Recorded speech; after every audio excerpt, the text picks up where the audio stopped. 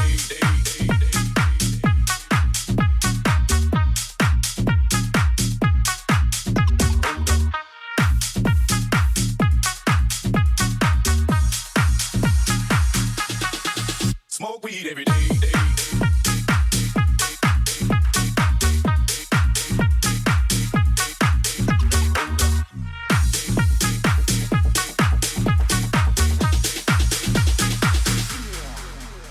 Top dog, bite them all, yeah, I'm burning it up. DPGC, you should be turning it up. CBT, LBC, yeah, we hooking back up. And when they bang this in the club, baby, you got to get up. Cause homies, thug homies, yeah, they giving it up. Low life, yo life, boy, we living it up. Taking chances while we dancing in the party for show. Slip my girl a 44 when she crept in the back door. Chickens looking at me strange, but you know I don't care. Step up in this mother, just a swank in my hair. Trick, quit talking, crip walk if you down with the set. Take a bullet with some grip and take the smoke on the jet. Out of town, put it down for the father of rap. And if you happen to get cracked, trick, shut your trap. Come back, get back, that's the part of success. If you believe in the S, you'll be relieving your stress.